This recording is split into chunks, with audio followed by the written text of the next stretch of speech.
करोड़ों दर्शकों का मिल रहा साथ। एमपी की बात एमपी न्यूज के साथ। वो भारत देश के धर्माचार्य भी हैं, राजनीति की तासीर को भी जानते हैं और राजनीति की बदलती हवाओं का रुख वो पढ़ लेते हैं। फायर ब्रांड पॉलिटिशियन भी हैं, या मैं कहूं कि स्टार पॉलिटिशियन भी हैं तो अतिशयोक्ति नहीं होगी। और भविष्य में कल्कि धाम के क्या अवतार के दर्शन होने वाले हैं उसका अनुपम एहसास और अनुभव भी अपनी बातों से कराते हैं।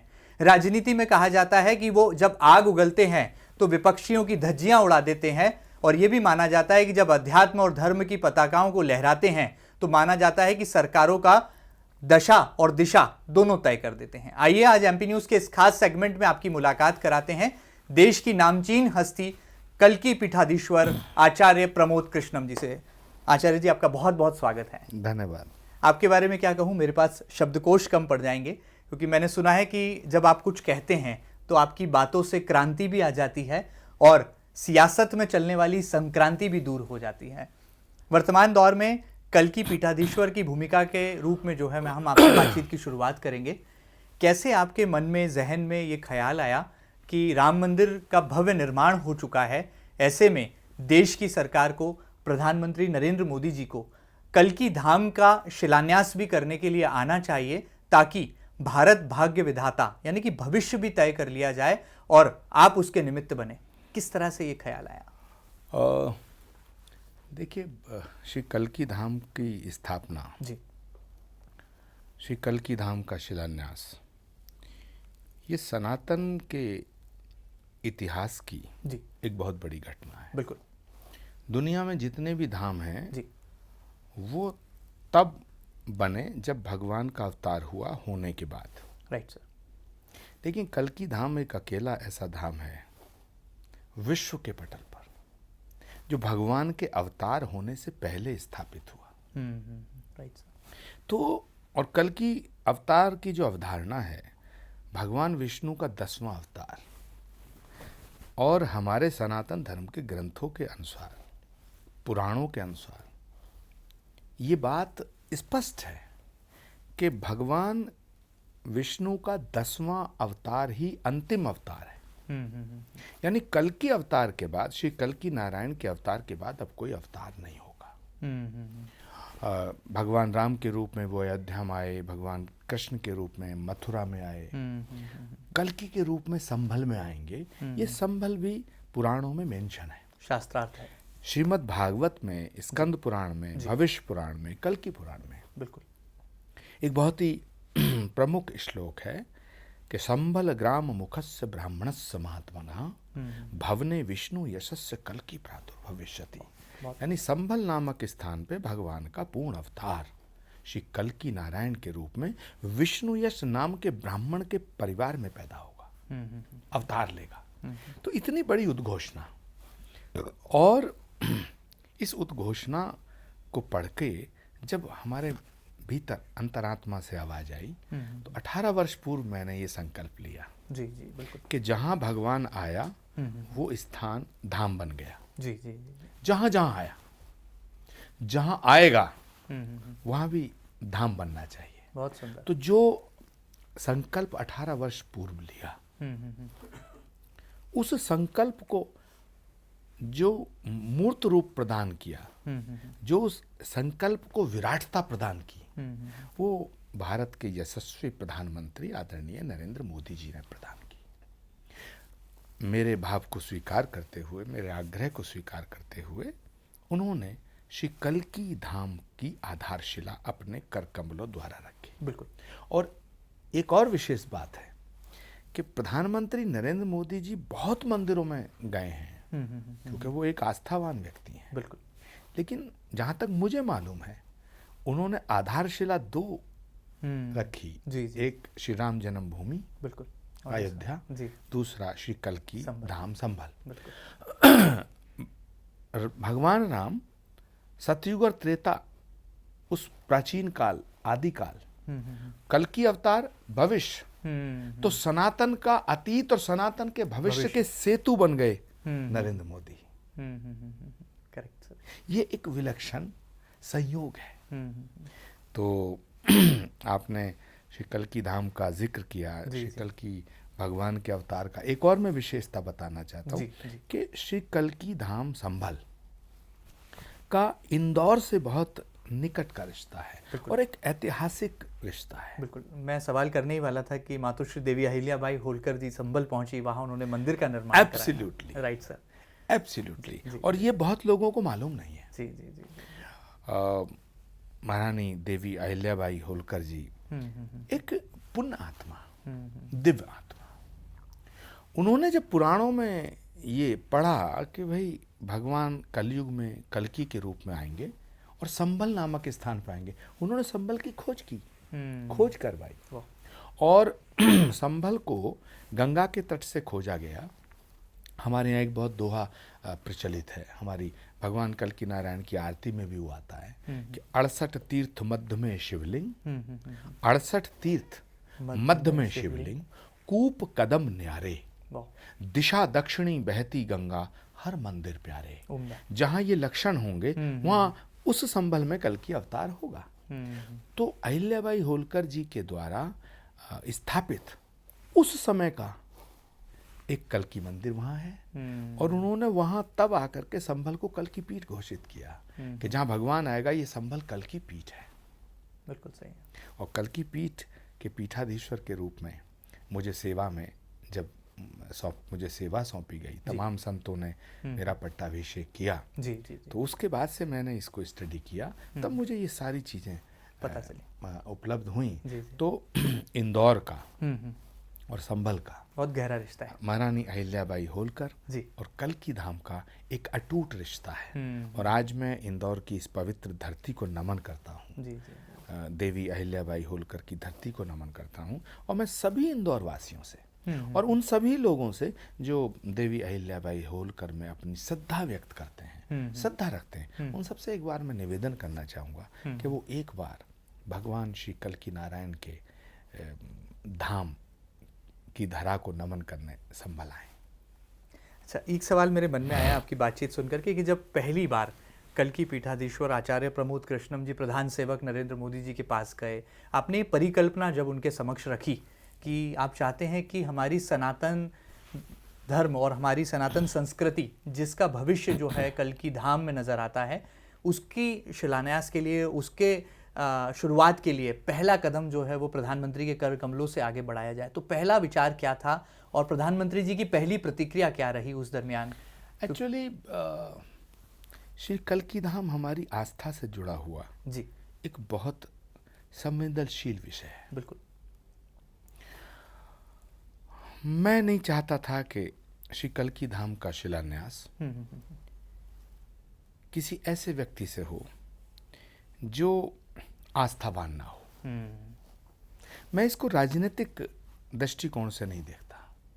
और मुझे पूरे देश में तमाम, जब मैंने संत महात्माओं से जगत गुरु शंकराचार्य, जगत गुरु रामानंदाचार्य और तमाम अखाड़ों के महामंडलेश्वरों से, मठों के मठाधीशों से, भारत साधु समाज से मैंने चर्चाएं की निरंतर, कि ये विषय सबके समक्ष रखा कि श्री कल्की धाम की आधारशिला किसके हाथों रखवाई जाए। तो मुझे सिर्फ एक ही व्यक्ति नजर आया, नरेंद्र मोदी। भगवान राम के सारे काज नरेंद्र मोदी जी के हाथों हुए और आने वाले भगवान के सारे काज भी नरेंद्र मोदी के हाथों हों, क्योंकि अपवित्र हाथों से मंदिर का शिलान्यास नहीं किया जा सकता। मुझे नरेंद्र मोदी के हाथ पवित्र भी लगे और मैं ऐसा मानता हूं कि वो एक बहुत ही आस्थावान व्यक्ति है। राष्ट्रभक्त के साथ साथ, राष्ट्र नायक के साथ साथ वो एक भगवान के प्रति समर्पित व्यक्ति हैं। चाहे वो राम मंदिर का इशू हो, चाहे वो संत रविदास के मंदिर का विषय हो, चाहे वो स्वर्ण मंदिर का विषय हो, चाहे वो भगवान महावीर का विषय हो, चाहे वो भगवान बुद्ध का विषय हो, और चाहे भगवान कल्की का विषय हो। मुझे उनमें एक ऐसी दैवीय शक्ति नज़र आती है जो उनसे राष्ट्रहित में, जनहित में बहुत बड़े बड़े फैसले कराती है। कुछ लोग तो उनको स्वामी विवेकानंद जी का अवतार भी मानते हैं। क्या आपने भी ऐसा कुछ अनुभव किया है उनके साथ बातचीत के देखिए, दौरान? मैं इस पे और ज़्यादा कुछ नहीं कह सकता हूँ, लेकिन मैं जब प्रधानमंत्री जी से मिला हूँ, नरेंद्र मोदी जी से मिला हूँ, तो मैंने एक विशेष दैवीय शक्ति की एक विशेष कृपा उन पर है ऐसा महसूस किया है। ओके। क्योंकि मैं ऐसा मानता हूँ कि जिस पर दैवीय शक्ति नहीं की कृपा नहीं होगी, वो इतने बड़े बड़े फैसले क्षण भर में नहीं कर सकता। 370 हटाने का फैसला क्या संभव था? क्या कोई सोच सकता था कि इस देश में 370 हट सकती है? यूं हटा दी। क्या कोई सोच सकता था कि सैकड़ों साल का संघर्ष को विराम लग जाएगा और अयोध्या में भगवान श्री राम की जन्मभूमि का भव्य मंदिर का निर्माण होगा? क्या कोई सोच सकता था कि देश से 3 तलाक हटा दिया जाएगा? क्या कोई सोच सकता था? किसी ने कल्पना की थी ये? और 18 साल का संघर्ष कल्की धाम का, कितनी रुकावटें, मुलायम सिंह जी की सरकार ने रुकावट, अखिलेश यादव जी की सरकार ने रुकावटें, और दूसरी तमाम तरह की सरकारों ने रुकावटें पैदा की कल्की धाम के निर्माण में। लेकिन अंततः फैसला हुआ और श्री कल्की धाम का 19 फरवरी 2024 को भारत के प्रधानमंत्री जी के कर कमरों द्वारा उसकी आधारशिला रखी गई।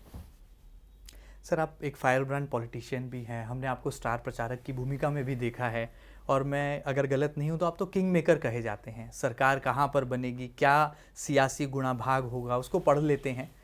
पहले आप कांग्रेस की तरफ से आवाज़ उठाया करते थे, इन दिनों हम देख रहे हैं कि भारतीय जनता पार्टी के बहुत करीब आप खड़े हैं। क्या ये माना जाए कि मैं भविष्य के एक बड़े कद्दावर भारतीय जनता पार्टी के सीनियर नेता आचार्य प्रमोद कृष्णम जी से बात कर रहा हूँ? देखिए, मुझे लगता है कि राजनीति राष्ट्र को संचालित करती है, राष्ट्र को दिशा देती है जी। तो राजनीति में रहना, राजनीति में आगे बढ़ना, राजनीति में अपनी सहभागिता, अपनी भूमिका सुनिश्चित करना कोई बुरी बात नहीं है। लेकिन राष्ट्र राजनीति से बड़ा है। ये राष्ट्र रहेगा तब राजनीति रहेगी। सत्ता, सियासत का जो सिंहासन है ये छोटा है, देश बड़ा है। इसीलिए मैंने नरेंद्र मोदी को ज्वाइन किया है। मैंने अभी भारतीय जनता पार्टी को ज्वाइन नहीं किया है। ये अलग बात है कि भारतीय जनता पार्टी के नेताओं में बहुत बहुत बड़े नेता हुए हैं, मगर आज भारत की राजनीति के इस परिदृश्य पर अगर हम नजर डालते हैं जी जी जी, तो नरेंद्र मोदी एक ऐसे अकेले नेता हैं। इस देश के जितने प्रधानमंत्री हुए हैं उन्होंने अपने अपने तरीके से देश की सेवा की है, देश का नाम बढ़ाया है। पंडित जवाहरलाल नेहरू से डॉक्टर मनमोहन सिंह जी था, बिल्कुल। लेकिन नरेंद्र मोदी सबसे अलग है। नरेंद्र मोदी एक ऐसे अकेले नेता हैं जिन्होंने विश्व के पटल पर, राजनीतिक पटल पर, सामाजिक पटल पर भारत को गौरवान्वित करने का काम किया है। आज नरेंद्र मोदी केवल देश के नेता नहीं है, पूरी दुनिया के नेता के रूप में उन्हें दुनिया ने स्वीकार किया है। लेकिन कांग्रेस के युवराज राहुल गांधी तो लगातार उन पर प्रहार कर रहे हैं, और अब संसद में नेता प्रतिपक्ष बन गए हैं तो लगातार सरकार पर हमले भी तेज हैं। आपको नहीं लगता कि राहुल गांधी में भी अब धीरे धीरे परिपक्वता परिलक्षित हो रही है? नहीं, उनमें अगर परिपक्वता होती तो अपने देश की बुराई विदेश में जाके थोड़ी करते। इसे बहादुरी नहीं कहेंगे, ये तो बेहुदापन है। भला कोई व्यक्ति अपने घर की बकिया उधेड़ता बाहर जाके? अरे आप नरेंद्र मोदी जी का विरोध करो, देश में करो, लोकतंत्र में व्यवस्था है। आप विदेश में जाके कह रहे हैं कि भारत में लोकतंत्र मर गया। अगर भारत में लोकतंत्र मर गया तो तुम वायनाड और रायबरेली से कैसे जीत सकते हो? करेक्ट। अगर भारत में लोकतंत्र मर गया तो तुम सड़क पे खड़े होकर के रोज सुबह शाम मोदी को गाली देते हो। भारत में लोकतंत्र मर जाता तो अब तक आप तिहाड़ में होते। मुझे लगता है this is most unfortunate for our country, for democracy, और ये विपक्ष का भी दुर्भाग्य है। इस देश में इंदिरा गांधी जी ने जब पाकिस्तान के 2 टुकड़े किए तो विपक्ष के सबसे ज्यादा प्रखर विरोधी नेता कौन थे? अटल बिहारी वाजपेयी। Right sir. इंदिरा गांधी जी की हर एक नीति का विरोध करते थे और डंके की चोट पर करते थे, संसद के भीतर करते थे, सड़क पे भी करते थे। लेकिन जब पाकिस्तान के 2 टुकड़े किए तो अटल बिहारी वाजपेयी जी ने इंदिरा गांधी को दुर्गा कहा। बिल्कुल ठीक कह रहे हैं सर। तो आप प्रधानमंत्री के फैसलों की आलोचना करो, लेकिन प्रधानमंत्री से नफरत मत करो। राहुल गांधी का प्रॉब्लम यह है कि वो नरेंद्र मोदी से नफरत करते हैं। उसी का परिणाम है कि भारत के भीतर रहते हैं तब भी, भारत के बाहर जाते हैं तब भी वो भारत को नंगा करने का काम करते हैं। जो राहुल गांधी जी बहुत बड़े नेता हैं, इसमें कोई शक नहीं, बहुत बड़े परिवार के में पैदा हुए हैं और कांग्रेस पार्टी एक बहुत बड़ी पार्टी है। कांग्रेस पार्टी वो पार्टी है जिसने इस देश की आज़ादी में महत्वपूर्ण भूमिका निभाई। लेकिन मैं राहुल गांधी जी से ये निवेदन करना चाहता हूं कि वो बहुत बड़े नेता हैं, वो बहुत बड़े नेता हो सकते हैं, वो मल्लिकार्जुन खड़गे से बड़े हो सकते हैं, लेकिन देश से बड़े नहीं हो सकते। देश के लिए सोच समझ के बोलें तो अच्छा होगा। ये सलाह और नसीहत भी है आपकी तरफ से, जो माने आप। मुझे लगता है वो दोनों ही स्वीकार नहीं करेंगे। बहरहाल सर, आगे बढ़ते हैं। देश में 1 नेशन 1 इलेक्शन की बात हो रही है, लंबी बहस का विषय है और विपक्ष ने इस पर प्रहार करना अभी से शुरू कर दिया है। आपको लगता है कि देश हित में 1 नेशन 1 इलेक्शन का फॉर्मूला सक्सेसफुल होगा? मुझे बताओ इसमें नुकसान क्या है? एक देश में एक बार चुनाव हो जाए तो इसमें नुकसान क्या है? बिल्कुल नहीं है। कितनी सारी मशीनें, हर महीने चुनाव, सुनिए, शोर शराबा, बयानबाजी, झगड़े, है ना, चुनाव आयोग उसमें इन्वॉल्व, तमाम मशीनरी इन्वॉल्व, पैसा व्यर्थ का बर्बाद होता है। अगर एक बार चुनाव हो जाए तो इसमें देश का फायदा है, देश का नुकसान? तो जिस फैसले से देश का फायदा हो वो फैसला तो लागू होना चाहिए। और फिर इसी देश में 1947 से लेकर 1967 तक 20 वर्ष तक 1 नेशन 1 इलेक्शन था। Right sir. 52 में, 57 में, 62 में, 67 में जो भारत में इलेक्शन हुआ वो तो एक ही इलेक्शन था। तो मैं एक बात ये कह रहा हूँ कि हमारे शास्त्रों में ये सूत्र है और तमाम आपने भी सुना होगा, परिवर्तन संसार का नियम है। तो अगर हम परिवर्तन नहीं करेंगे तो व्यवस्था तो सड़ गल जाएगी। नरेंद्र मोदी जी अगर इस फैसले को लेते हैं तो पूरे देश को इसका स्वागत करना चाहिए। बिल्कुल सर, हमने देखा कि आप किंग मेकर की जब भूमिका में रहते हैं, जब कांग्रेस पार्टी की तरफ से हम आपको देखते थे और मंचों से आप जो है लगातार प्रहार करते थे, आज ये जो वर्तमान दौर है, कांग्रेस पार्टी हाशिए पर नज़र आती है और ख़ासतौर पर हिंदुस्तान का दिल एमपी जो है, कांग्रेस ऐसा लगता है यहाँ से क्लीन स्वीप हो गई है। बीजेपी ने क्लीन स्वीप कर दिया है। 29 की 29 लोकसभा सीटों पर बीजेपी का कमल खिला। लोकसभा सीटों की बात करें, विधानसभा में करारी हार का सामना करना पड़ा। क्या लगता है कांग्रेस पार्टी को आत्मावलोकन की आवश्यकता आन पड़ी है? देखिए, आत्म अवलोकन तो वो करेगा जिसमें आत्मा होगी। कांग्रेस की तो आत्मा मर चुकी है। सवाल मध्य प्रदेश का थोड़ी है, सवाल गुजरात का थोड़ी, सवाल उत्तर प्रदेश का थोड़ी है, सवाल उड़ीसा का थोड़ी है, सवाल वेस्ट बंगाल का। पूरे देश में कांग्रेस ही कांग्रेस थी। आज उड़ीसा से कांग्रेस गायब, वेस्ट बंगाल से गायब, तमिलनाडु से गायब, गुजरात से गायब, मध्य प्रदेश से गायब, छत्तीसगढ़ से गायब, उत्तर प्रदेश से गायब। कांग्रेस है कहाँ? दिल्ली से गायब। ये नौबत क्यों आई? मुझे लगता है कि आपने मध्य प्रदेश का जिक्र किया। मध्य प्रदेश के अंदर जो कांग्रेस की हार हुई है वो बीजेपी की खूबियों से कांग्रेस थोड़ी हारी है, वो कांग्रेस अपने कर्मों का फल भोग रही है। उसमें बहुत सी बातें हैं। मैं कांग्रेस के साथ 30-32 साल से छात्र जीवन से रहा हूं। जी जी। ये पौरुष के हाथी हैं, ये अपनी सेना का ही विध्वंस कर देते हैं। कांग्रेस के जो नेता हैं जी जी जी, सब पौरुष के हाथी हैं। हर आदमी एक दूसरे के साथ षड्यंत्र करता है, छल करता है, धोखा देता है। दिग्विजय सिंह जी को कांग्रेस का राष्ट्रीय अध्यक्ष सिर्फ इसलिए नहीं बनाया गया क्योंकि वो उनमें रीढ़ की हड्डी थी।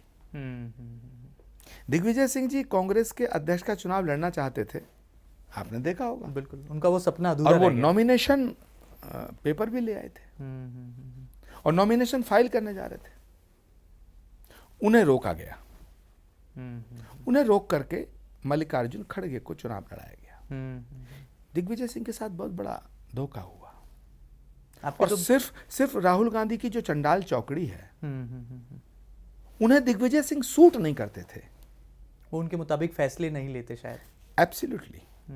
वो तोते नहीं बनते, बिकॉज दिग्विजय सिंह रीडर नहीं है, लीडर है। Correct sir. और आप निडर हैं। हाँ, उनका मैं इसमें मुझ पर आरोप भी लगेगा कि आप दिग्विजय सिंह जी की बहुत तारीफ करें। नो, दिग्विजय सिंह का आप विरोध कर सकते हैं। बिल्कुल। दिग्विजय सिंह के बहुत से फैसले जिनका आप विरोध कर सकते हैं, और दिग्विजय सिंह के ऐसे बहुत से फैसले जिनका आप समर्थन कर सकें। आप दिग्विजय सिंह जी की बात का विरोध करें या समर्थन करें, ये एक अलग विषय है, लेकिन उनका एक विचार है। करेक्ट। लेकिन जो कांग्रेस के अध्यक्ष बने, इनका तो कोई विचार ही नहीं। तो वो जो कोटरी है, वो जो चंडाल चौकड़ी है राहुल गांधी की, वो दिग्विजय सिंह उसके चश्मे में फिट नहीं थे। इसलिए अंतिम समय पर दिग्विजय सिंह की पीठ में खंजर भोंका गया। उनका वो सपना तोड़ा गया, मतलब खंड खंड कर दिया। क्या आप भी सर कभी शिकार हुए हैं ये चंडाल चौकड़ी की जिसका जिक्र कर रहे हैं आप? वैसे तो पुरानी बातें हो गई, इन पर कुछ कहना ठीक नहीं है। जी जी जी। लेकिन दो पंक्तियां नजर करूंगा। बिल्कुल। आपने सवाल ऐसा किया कि आप भी कभी शिकार हुए हैं। एक दो जख्म नहीं, पूरा जिस्म ही छलनी है। एक दो जख्म नहीं, पूरा जिस्म ही छलनी है। दर्द बेचारा परेशान है, किधर से उठूं। वाह, बहुत खूब व्याख्या कर दी आपने पूरे घटनाक्रम की। बहुत सुंदर सर। आप बहुत अच्छा गाते भी हैं। हमने कई बार आपको मुशायरों के मंच पर भी सुना है, और हमने देखा है कि आप एक मल्टी डायमेंशनल पर्सनालिटी हैं सर। आप धर्म को भी जीते हैं, सियासत को भी पढ़ लेते हैं, भविष्य भी देख लेते हैं, और दिशा मार्गदर्शन भी करते हैं। ये कैसे संस्कार आपको मिले? क्या पारिवारिक पृष्ठभूमि का जो है पूरा आपके व्यक्तित्व में संस्कार नज़र आता है, या फिर आपने इसको डेवलप किया है? मुझे लगता है कि ऐसी कोई विशेषता मुझ में नहीं है। ये आपका बड़प्पन है। लेकिन ये आप कह रहे हैं तो मैंने सुन लिया। मुझे नहीं लगता कि ऐसी कोई विशेषता है। लेकिन जहाँ तक संस्कारों का सवाल है, जहाँ तक संस्कृति का सवाल है, तो जो भरा नहीं है भावों से, बहती जिसमें रसधार नहीं, हृदय नहीं वो पत्थर है जिसमें स्वदेश का प्यार नहीं। क्या बात। तो राष्ट्र की बात करना, सनातन की बात करना, भारत की संस्कृति और सभ्यता के संरक्षण की बात करना, तो ये तो प्रत्येक हिंदुस्तानी का फर्ज बनता है, प्रत्येक भारतवासी का ये गौरव बनता है। और भारत का जो हमारे जो आइडियल हैं, हमारे जो हीरो हैं, हमारे जो आदर्श हैं, वो महाराणा प्रताप है, छत्रपति शिवाजी महाराज है, गुरु गोविंद सिंह जी हैं, स्वामी विवेकानंद है, मर्यादा पुरुषोत्तम भगवान श्री राम और भगवान श्री कृष्ण हैं। हमारे हीरो बाबर, तैमूरलंग और औरंगजेब और नादिर शाह और महमूद गजनवी नहीं हो सकते।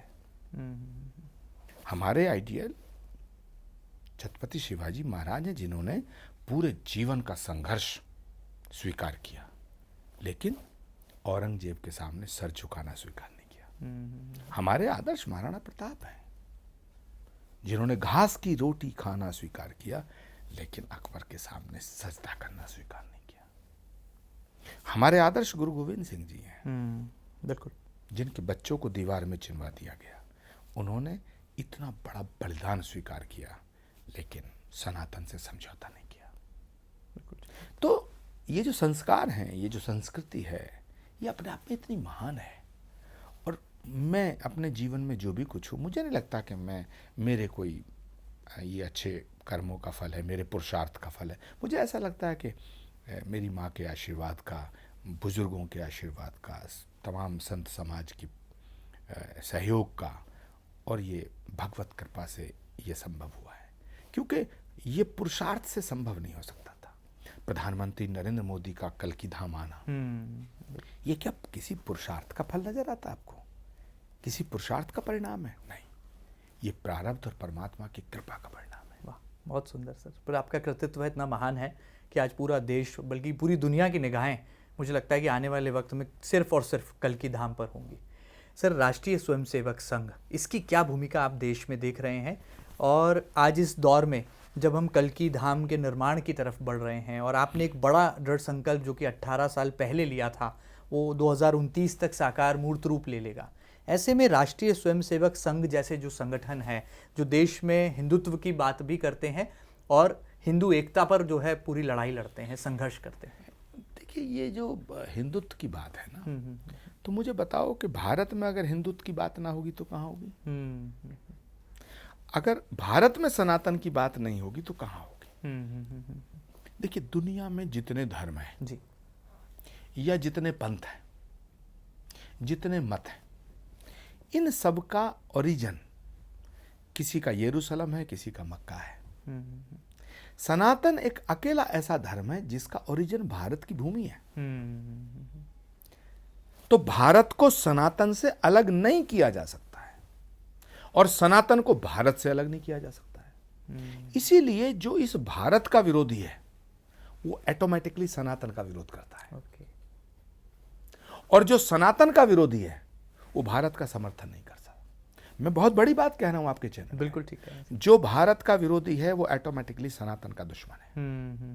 और जो सनातन का विरोधी है वो भारत का समर्थन नहीं कर सकता है। क्योंकि जो लोग भारत को तोड़ना चाहते हैं, भारत को कमजोर करना चाहते हैं, उन्हें लगता है कि जब तक सनातन शक्तिशाली है तब तक भारत पर आंच नहीं आ सकती है। इसीलिए निशाना, टारगेट उनका भारत है।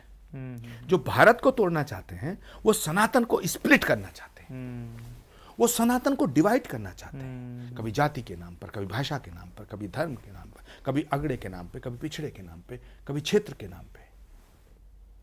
क्योंकि वो जानते हैं कि जब तक सनातन शक्तिशाली रहेगा भारत को कोई खतरा पैदा नहीं हो सकता है। इसलिए पहले सनातन को मिटाओ। तमाम देश का राजनीतिक परिदृश्य आपके सामने है।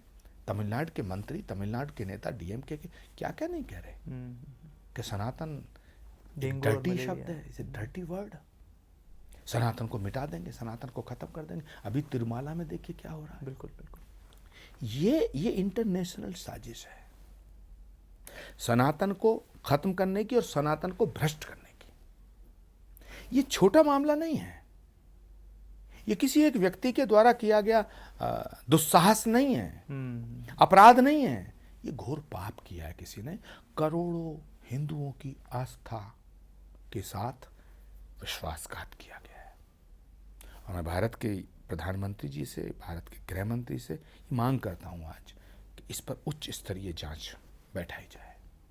जिसने किया है वो मंत्री, संतरी, सरकार, मुख्यमंत्री, इसमें बहुत बड़े लोग शामिल हैं। और ये इंटरनेशनल साजिश है। बिल्कुल ठीक कह रहे हैं। भारत से बाहर के विदेशी ताकतें भी इसमें शामिल हैं। वो चाहती हैं कि सनातन खंड खंड हो, वो चाहती हैं सनातन भ्रष्ट हो। और विदेशी साजिश के साथ, विदेशी साजिशों में भारत के कुछ लोग शामिल हैं। ये दुर्भाग्यपूर्ण है। ये हिंदू राष्ट्र की जो मांग हो रही है, क्या आप समर्थन करते हैं इसको? मुझे लगता है भारत को भारत रहने दिया जाए। वाह, सोने की चिड़िया की तरह उसको जो है रहने दिया जाए। जब कहते हैं भारत तो हमारा जो हृदय है वो बड़ा गौरवान्वित होता है। भारत कहना ही अपने आप में एक गौरव का विषय है।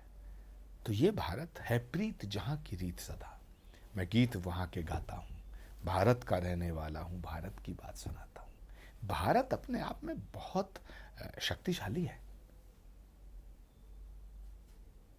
प्रधानमंत्री नरेंद्र मोदी जी का संभल आना, कल्की धाम का शिलान्यास करना और अब उसके निर्माण में गति बढ़ना, क्या आपका एक पुराना सपना बहुत जल्द पूरा होने जा रहा है जिसका संकल्प आपने लिया था?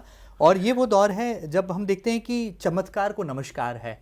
देश में जब संत पूजा होती है तो देखा जाता है कि संत के पास क्या ऐसा चमत्कार है, क्या रहस्यमयी शक्तियां हैं।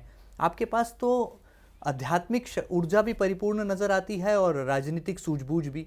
कैसे दोनों का सम्मिश्रण आप देख रहे हैं? और अपने इस सपने को जब साकार होता हुआ आप धरती पर देखेंगे तो क्या माना जाए कि जिस संबल में कल्की धाम बन रहा है वही आपकी जन्मभूमि भी है? निसंदेह, मैं संभल की पवित्र धरती पर भगवान आएगा, ये पुराणों में लिखा है। ये मैंने तो लिखा नहीं, ये तो पुराणों में लिखा है। स्कंद पुराण में, भविष्य पुराण में संबल का नाम मेंशन है। मैंने कहा श्रीमद् भागवत का श्लोक है, संबल ग्राम मुखस्य ब्राह्मणस्य महात्मना।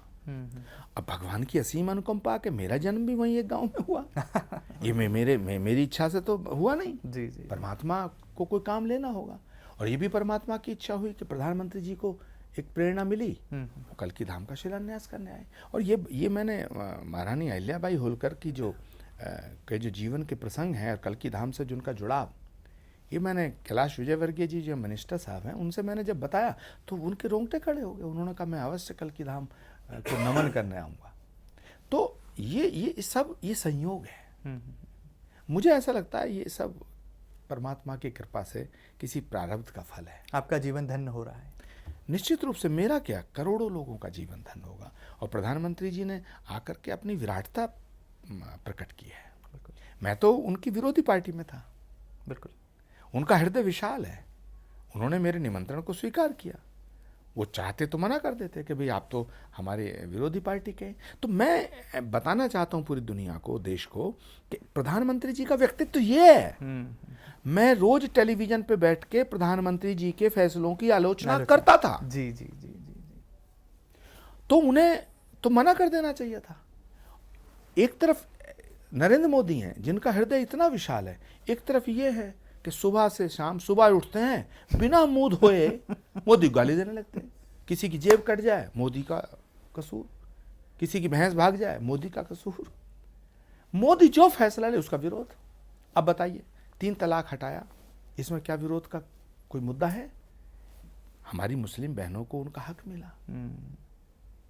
अब नई पार्लियामेंट बनी, उसका विरोध। राम मंदिर का निर्माण हो रहा है, उसका निमंत्रण को ठुकराएंगे साहब, उसका विरोध। इस सब चीजों ने आपको आहत भी किया। और मैं बताऊं आपको, इनके इरादे ठीक नहीं है। इसीलिए हमने एक और अभियान शुरू किया उज्जैन से, महाकाल की धरती से, यूथ विद सनातन। जी, मैंने आपको सुना उसमें यूथ विद सनातन। हमें आगे आने वाली नस्लों को बताना है कि हमारा अतीत कितना विराट है, सनातन कितना शक्तिशाली, कितना विराट है। मगर हम उसे बताएंगे नहीं तो उन्हें पता कैसे चलेगा? तो हम इस अभियान को पूरे देश में लेके जा रहे हैं, यूथ विद सनातन, और श्री कल की धाम से जोड़ रहे हैं। हमारा भगवान कृष्ण का जीवन, भगवान राम का जीवन, पूरे कितने हमारे आदर्श हैं। वो उनके जीवन में मर्यादा है, शुचिता है, संकल्प है, त्याग है, तपस्या है, बलिदान है, प्रेम है, सद्भावना है। और सनातन के ये सब लक्षण हैं, प्रेम, सद्भावना, त्याग। भगवान को क्या कहा गया? करुणा निधान। भगवान को क्या कहा गया? दीन बंधु, दया का सागर। तो जो भगवान दया का सागर है, दीन बंधु है, करुणा निधान है, वो नफरत कैसे सिखा सकता है? तो मैं नरेंद्र मोदी जी को जब देखता हूं कि उन्होंने कल की धाम का शिलान्यास किया, तो एक तरह से ये बहुत बड़ा मैसेज है। और जो नरेंद्र मोदी इतने उदार हैं, जो नरेंद्र मोदी इतने समर्पित व्यक्ति हैं, क्षमा वीरस्य भूषणम, उस व्यक्ति पर रोज हमले करते हो। उस व्यक्ति को कहते हो तानाशाह, हिटलर की मौत मरेगा, मोदी तेरी कब्र खुदेगी। ये लोकतंत्र है? ये विमर्श की भाषा है? मैं ऐसा मानता हूं कि पूरे विपक्ष को प्राइम मिनिस्टर के फैसलों की आलोचना करनी चाहिए, लेकिन प्राइम मिनिस्टर से नफरत नहीं करनी चाहिए। बिल्कुल ठीक है सर। आखिर में जाते जाते आपके ये अंग वस्त्र को मैं देख रहा हूँ, ये सतरंगी भी नज़र आता है, नवरंगी भी नज़र आता है, और आपका व्यक्तित्व और आपकी शख्सियत भी कुछ ऐसी ही है। आप सतरंगी भी हैं, नवरंगी भी हैं। आपने जीवन के हर रंग को जिया है और उसको अभिव्यक्त भी पूरे देश और विश्व के समक्ष किया है। आखिर में जाते जाते हिंदुस्तान के दिल एमपी से क्या ऐसा खास पैगाम होगा जो कि आप देना चाहेंगे? और आपकी इसी सतरंगी और नवरंगी छटा के रंग आप बिखेर जाइए कुछ पंक्तियों के साथ। देखिए, मैं ऐसा मानता हूँ जी कि सारे रंग परमात्मा के हैं। जी। भगवा हमारे शौर्य का प्रतीक है। बिल्कुल। श्वेत हमारे शांति का प्रतीक है। जी। हमारे संयम का प्रतीक है। हरा हरियाली का प्रतीक है, रौनक का प्रतीक है, समृद्धि का प्रतीक है। बिल्कुल। यही तिरंगा है। और जितने भी रंग हैं वो परमात्मा के रंग हैं। तो जो रंग परमात्मा का है वो सब मुझे प्यारा है। वाह। हर रंग, और फिर विविधता में ये जो अनेकता में एकता है की बात भारत होती की, है, यही हमारी शक्ति है। बस मैं एक संदेश देना चाहता हूँ बिल्कुल। कि आप हिंदू हैं, आप मुसलमान हैं, आप ईसाई हैं, आप अपने धर्म के तमाम क्रियाकृत को, उनके विधि विधान को, उनके अनुष्ठान को पूरे श्रद्धा से करें। आप अपने घर में पूजा करें, प्रार्थना करें, नमाज अदा करें, या हवन करें, या प्रेयर करें, ये आपका निजी विषय है। लेकिन जब आप घर से बाहर निकलें तो हिंदुस्तानी बन के निकलें। वाह, बहुत सुंदर। कोई पंक्तियां सर ऐसी जो हमारे साथ आप साझा करना चाहें? कोई सिख, कोई जाट मराठा, वाह, कोई गुरखा, कोई मद्रासी, सरहद पर मरने वाला हर वीर था भारतवासी। बहुत सुंदर। जो खून गिरा पर्वत पर वो खून था हिंदुस्तानी, जो शहीद हुए हैं उनकी जरा याद करो कुर्बानी। भला हम कह सकते हैं कि चंद्रशेखर आज़ाद की क्या जाति थी? चंद्रशेखर आज़ाद को क्या किसी जाति के बंधन में बांधा जा सकता है? बिल्कुल नहीं। मैं पूछना चाहता हूँ, सुभाष चंद्र बोस की क्या जाति थी? शहीद आजम भगत सिंह की क्या जाति थी? अशफाक उल्लाह की क्या जाति थी? ये जो जातियों में और ये जो अगड़ा पिछड़ा, अरे देश को आज़ाद हुए 75 साल से ज़्यादा हो गए, 21वीं सदी में हम जा रहे हैं। भारत को विश्वगुरु बनाना है तो भारत को विश्वगुरु बनाने से पहले खुद अपने आप को विराट करना होगा। जो लोग हमें संकीर्ण करना चाहते हैं, छोटा करना चाहते हैं, हमें उनका विरोध करना चाहिए और हम विराटता को लेकर के इस देश को आगे लेके चले। सब इस देश की मिट्टी से जो पैदा हुआ है, मैं बहुत बड़ी बात कह रहा हूँ जी, इस देश की मिट्टी से जो पैदा हुआ है और जो इस देश की मिट्टी में मिलेगा वो सब हिंदुस्तानी हैं, हम सब एक हैं। बहुत सुंदर। कल्की पीठाधीश्वर के श्रीमुख से आप सुन रहे थे पूरी कहानी कि कैसे संभल में कल्की धाम का विराट स्वरूप तैयार हो रहा है, और वो राज की बात भी कि किस तरह से प्रधान सेवक यानी कि प्रधानमंत्री नरेंद्र मोदी जी कल्की धाम पहुंचे, वो कहानी भी उन्होंने हमारे साथ साझा की। साथ ही साथ ये भी बताया कि सियासत में किस तरह से समीकरण जो हैं दिन और रात में बदलते हैं, लेकिन राष्ट्र सर्वोपरि है, राष्ट्र सर्वोपरि था और राष्ट्र सर्वोपरि रहेगा। यही जीवन का उनका मूल उद्देश्य है। बड़ी बात यह है कि अपने सतरंगी और नवरंगी व्यक्तित्व के साथ वो देश के सामने अपनी अनुपम संदेश को भी यहाँ पर परिलक्षित करते हैं और अपने 18 साल पुराने संकल्प और सपने को साकार होता हुआ देख वो आने वाले कल में हिंदुस्तान को विश्व गुरु की पदवी पर विराजमान राष्ट्र भी मानते हैं। बड़ी बात है कि ये खास बातचीत आपको कैसी लगी हमें जरूर बताइएगा, और ताज़ा तरीन खबरों के लिए लगातार बने रहिएगा आपके अपने न्यूज़ चैनल MP न्यूज़ के साथ। फिलहाल इतना ही। नमस्कार।